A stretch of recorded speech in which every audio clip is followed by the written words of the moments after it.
Welcome to Story's 13 channel. Tonight, we bring you a chilling tale full of mystery about a young man who finds a voice message from his future self. Get comfortable, dim the lights, and prepare for another strange story to end your night. I found a voice message from my future self. I was sitting in my room. It was late, about 1 a.m. I was just chilling and scrolling through social media when my phone vibrated. I pulled it off the charger to see a new notification. I unlocked the screen to find a voicemail from an unknown number. I almost swiped it away, but something made me stop. I hesitated for a second before pressing play. The voice on the other end sounded familiar, yet older. It was my voice. I frowned. I knew for a fact that I hadn't recorded anything. I pressed the message again, hoping I was mishearing things. But no, it was definitely me.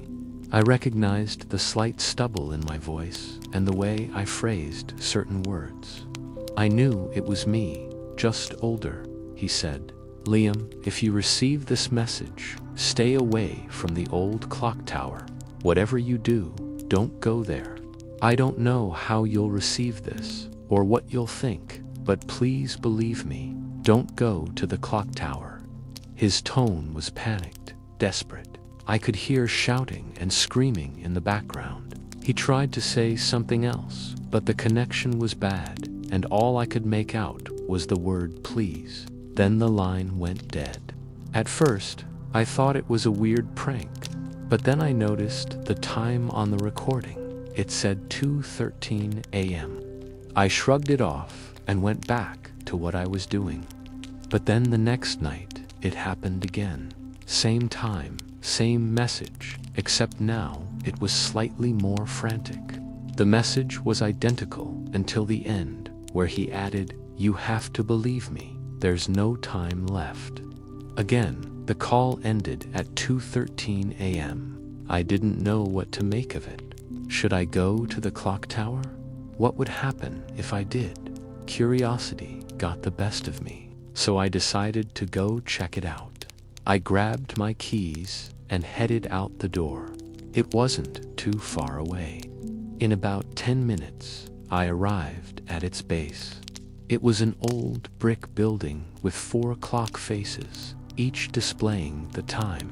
It was also completely abandoned and off limits to the public. I walked around to see if there was an entrance, but no such luck. Every window was boarded up. There was only one way in, through the front door.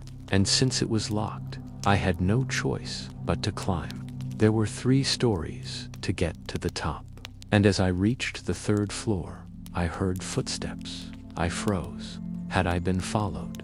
I scanned my surroundings to find the source of the noise, but I saw nothing. I continued climbing until I reached the roof. As I stepped onto the wet asphalt, I felt a cold breeze. The wind whipped strands of hair across my face as I turned to leave. That's when I noticed it. The ground beneath me gave way. I lost my balance and fell through the opening. I landed on the concrete floor with a thud. My heart pounded against my ribs as I looked up to see the opening above me. I was trapped inside the clock tower.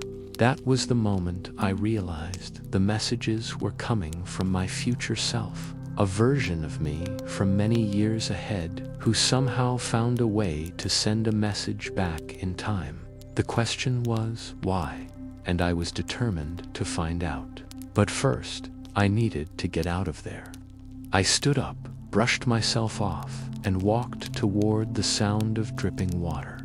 As I approached, I saw a ladder leading down into darkness. I hesitated for a moment, contemplating whether I should leave, but curiosity got the better of me, and so I climbed down. Each step took me deeper into the bowels of the earth. The air grew colder and damper the lower I went. When I finally reached the bottom, I found myself in a small chamber. A single bare bulb hung from the ceiling. casting long shadows on the damp walls. In the center sat an old rotary phone. Its receiver hung loosely from its hook, swaying gently in the draft. My mind raced with questions. Was this the source of the calls? How was it even possible? Before I could dwell on it any longer, the phone began to ring. Startled, I jumped back as if it had sprung to life. The sound echoed through the chamber, bouncing off the cold stone walls. Fear tightened its grip on me, urging me to flee. But something compelled me to stay. Hesitantly, I approached the phone and picked up the receiver. Its presence was oddly comforting. I pressed the button to my ear, willing myself to speak. "Hello," my voice trembled. It was then that I knew beyond a shadow of a doubt that this was the device responsible for the cryptic calls. Suddenly, the phone slammed down, plunging the room into darkness. Panic surged through me, stealing my breath and quickening my heartbeat. I stumbled backward, colliding with the wall behind me. Just as quickly as it had fallen silent, the phone began to ring again. I felt a chill crawl up my spine.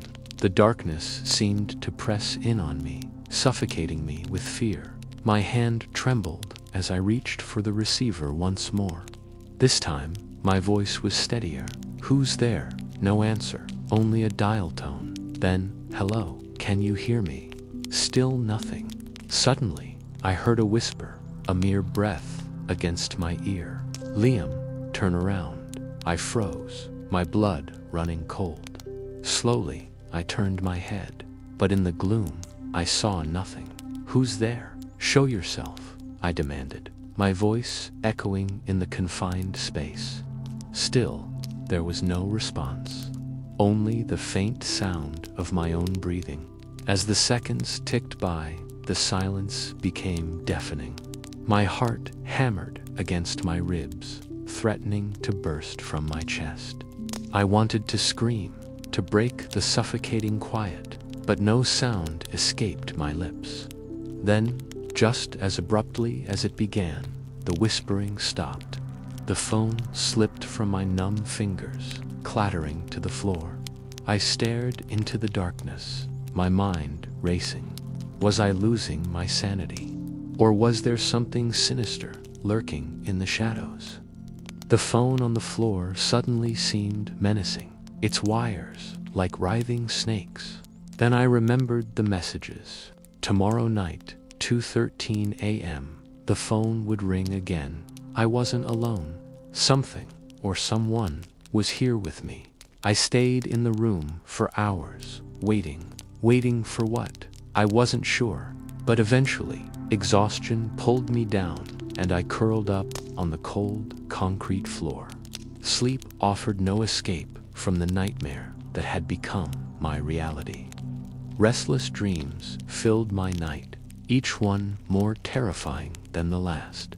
In the morning, when the sun finally crept through the cracks in the boarded windows, I fled the room, eager to put some distance between myself and that horrifying place. But the relief I'd hoped for didn't come. Instead, dread settled in my stomach. The messages would start tonight, and I knew I couldn't hide forever. Back in the familiar surroundings of my bedroom, I waited for the inevitable. Hours crawled by, each one an eternity. Then, just as predicted, the phone rang. It was 2:13 a.m. I jumped, startled by the sudden sound. I knew what it meant. It was him, my future self, reaching out across time to warn me. I answered the phone, my voice shaky. "Hello, is anyone there?"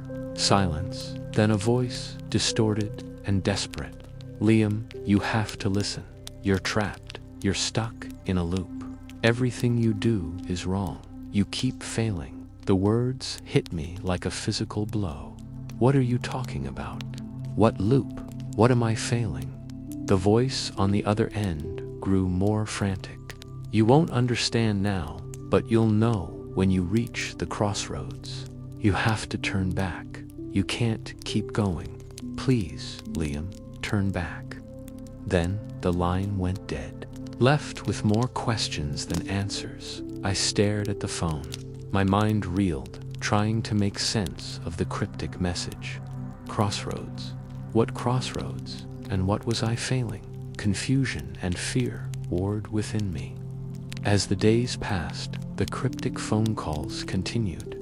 Each night at 2:13 a.m., my future self would call, each message more desperate than the last.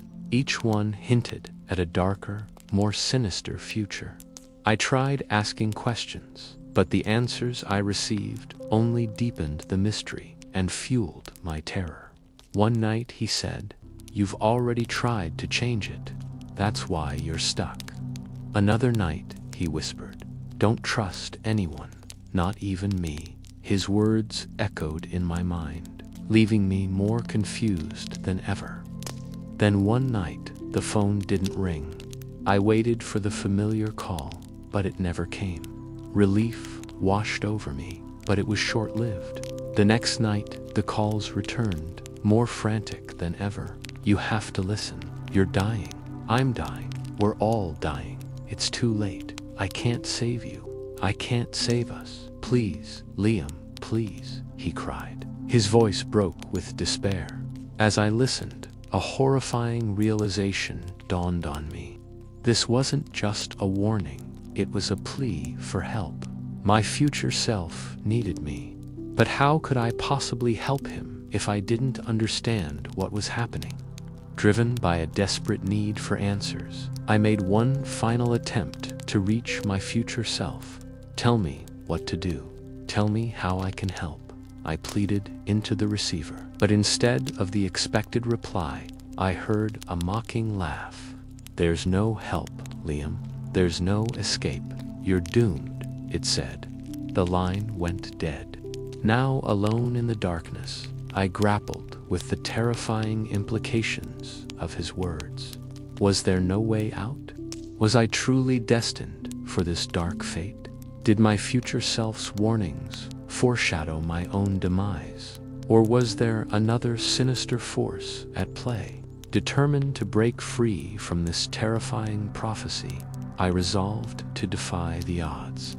With newfound determination, I made a choice. I would not let my future be written in blood and despair.